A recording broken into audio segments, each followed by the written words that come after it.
There are five economic 5-point development sectors: the infrastructure, the social, economic, environmental, and institutional. Usa-usa nga gilatid ni Island Garden City of Samal Mayor Al David Uy atol sa iyang State of the City Address kon SOCA ang nagkadayang proyekto o programa nga nahuman tungod sa pagpaningkamot sa lokal nga gobyerno sa pakig-alayon sa mga national agencies sama sa road ug infra projects. Sumala ni Mayor Uy dako ang iyang pasalamat sa mga national agencies nga migahinog pondo sa ilang mga proyekto o programa sa Samal. The programs and ato apang gidungagan. Naka-anchor kini sa 2030 Sustainable Development Goals. Of course, sa Philippine Development Plan, ambisyon natin 2040 agenda. And it is also anchored sa 8-point socio-economic agenda sa ato ang kinalanggang Presidente, President Ferdinand Bongbong Marcos Jr.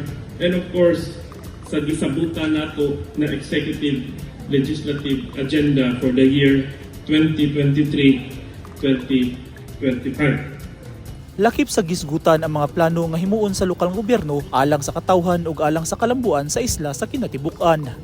There are five economic 5-point development sectors: the infrastructure, the social, economic, environmental, and institutional. Gawas sa road ug infra projects, gihatagan sa pagtagad sa lokal nga gobyerno ang sektor sa turismo ug agrikultura aron mapalambo pa ang Samal. Sa iyang pamulong, gipaambit sa mayor ang iyang padayon nga pagpaningkamot nga mahatagan na og saktong supply sa kuryente ang isla.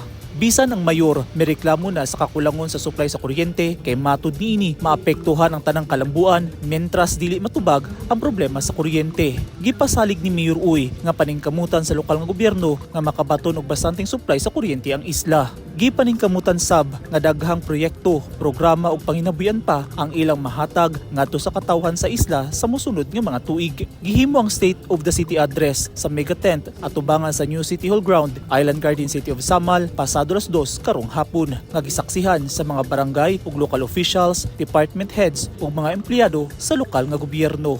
Gipalakpakan sa mga katauhan sa Samal ang State of the City Address ni Mayor Al David Uy.